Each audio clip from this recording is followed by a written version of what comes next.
Hello everyone, I am Bindu Chaudhary. Welcome to my channel point educator. और यहाँ हम बात करते हैं point to point topics for exams.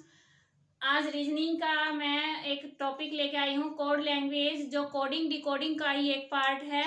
और ये टॉपिक जितना हमारा एग्जाम के लिए इम्पोर्टेंट है उतना ही डेली लाइफ में भी इसकी इम्पोर्टेंस होती है। आप पूरी वीडियो ध्यान से देखिए, लास्ट में मैं इसकी डेली लाइफ में इम्पोर्टेंस आपको बताऊंगी। और दूसरी बात यह है कि जो कोड लैंग्वेज है ये किस तरह के काम में यूज होती है। कोई ऐसा मिशन है, गोल है जिसको हम सबके साथ शेयर नहीं कर सकते, ओपन नहीं करना चाहते, उसमें कोड लैंग्वेज का यूज करते हैं। और जब वो पूरा हो जाता है तब हम उसको ओपन करते हैं, उसको बताते हैं सभी को। सबसे पहले क्या करेंगे मैं अपनी लैंग्वेज है वो हिंदी और इंग्लिश मिक्स, आजकल रिमिक्स का जमाना है ना भाई, तो रिमिक्स ही यूज करती हूँ ताकि सभी बच्चों को भी और बड़ों को भी क्लियर हो जाए। In a code language, if sky is said to be star, sky को स्टार कहा जाए, स्टार इज क्लाउड, स्टार है वो क्लाउड कहा जाए, एंड क्लाउड को अर्थ कहा जाए, अर्थ को ट्री कहा जाए, और ट्री को बुक कहा जाए। Then where will bird fly, पक्षी कहाँ उड़ेंगे, हमें इसका आंसर देना है। कैसे करेंगे? सबसे पहले लिखेंगे स्काई, स्काई को क्या कहा है? स्टार, यहां लिख दिया स्टार। अब स्टार को क्या कहा है? क्लाउड।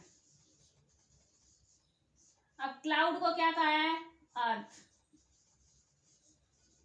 अर्थ को क्या कह दिया? ट्री।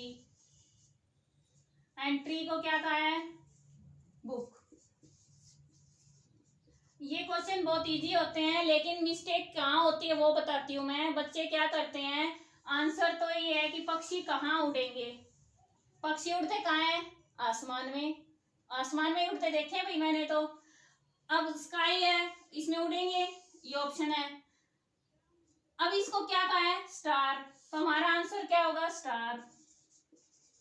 लेकिन जब पेपर में बच्चे क्वेश्चन अटेम्प्ट करते हैं तो वो सोचते हैं स्काई को तो स्टार कह दिया, इसको क्लाउड कह दिया, इसको अर्थ कह दिया, ट्री कह दिया, बुक, लास्ट में जो बुक है वही आएगा, कि उनका नाम बदल रहे हैं, बुक आएगा। ऐसा नहीं है, जो हमारा आंसर है उससे अगला उसको क्या कहा गया है वही हमारा रियल में आंसर होगा। ठीक है, पक्षी कहाँ उड़ेंगे? स्काई में। स्काई को क्या कहा है? Star, star is the answer. Example में क्या है? वॉच को टेलीविजन कहा जाए। अब यहाँ लिखेंगे वॉच, यहाँ लिखेंगे टेलीविजन। सभी को लिखना जरूरी क्यों है? क्योंकि क्वेश्चन किसी में से पूछ सकते हैं, हमें आना चाहिए करना। टेलीविजन को रेडियो, और रेडियो को ओवन, ओवन को ग्राइंडर, एंड ग्राइंडर को आयरन। अब पूछा है कि महिलाएं यानी वुमेन है वो बेक किस में करेंगी? सेक कर, सेक कर किस में पकाएंगी? अब किस में सेकते हैं? ओवन में। अब ओवन को क्या कह दिया? ग्राइंडर, तो हमारा आंसर क्या जाएगा? ग्राइंडर। Very easy. ऑरेंज है उनको एप्पल कहा जाए, बनाना है उसको एप्रिकॉट कहा जाए, एप्पल को मिर्च कहा जाए यानी चिली कहा जाए, और एप्रिकॉट को ऑरेंज कहा जाए, मिर्च को केला कहा जाए, चिली को बनाना कह दिया। तो एसिड कौन है? तीखा कौन है? क्या है इसमें? देखो, पहले है संतरा, इसको क्या कह दिया? सेब। ठीक है, अब केला है, अब इसमें दोनों में से कोई नहीं है तो ये लिखेंगे यहाँ पे, केला को क्या बोल दिया? खुमानी। फिर सेब को क्या कह दिया इन्होंने? मिर्च। अब खुमानी को क्या कह दिया? संतरा। और मिर्च को क्या कह दिया? केला। अब केला यहाँ है तो केला खुमानी हो गया, खुमानी संतरा हो गया, संतरा यहाँ से शुरू है, ये एक सीरीज बना दी इन्होंने। अब पूछा क्या? हमें सिर्फ वो देखना है, हमें इससे कोई मतलब नहीं है, हमें देखना है कि तीखा कौन है। वो एक गाना भी है ना भाई, तुझे मिर्ची लगे तो मैं क्या करूं, है ना। तो क्या है, मिर्ची तीखी होती है, मिर्च को क्या कह दिया, केला। आंसर क्या आ जाएगा, केला। तीखा कौन है, केला। ऐसे ही इसमें और पूछ ले, लाल कौन है, सेब है, तो मिर्च लाल हो जाएगी। कुछ भी पूछ सकते हैं अपनी मर्जी से। खट्टा कौन है, अब खट्टा क्या है, संतरा है, संतरा को सेब बोला है, तो खट्टा कौन है, सेब है। उससे जस्ट अगला जो आंसर होता है वही आएगा हमारा। क्लियर। अब ये तो हमारा एक टॉपिक ऐसे हो गया। अब टाइम तो बहुत कम हुआ है, इसमें छोटा सा टॉपिक है, पढ़ने का मूड है, चलो एक और कर लेते हैं साथ में इसके। अब ये क्वेश्चन है, अब मैंने इंग्लिश में लिख दिया, हिंदी इंग्लिश मिक्स करवा रही हूँ ताकि आप हिंदी भी सीख जाएं, इंग्लिश भी सीख जाएं, ठीक है। एक पंथ दो काज। अब क्या है, कोड लैंग्वेज है, इसमें ईट, EAT, ईट को क्या कह दिया इन्होंने, 318।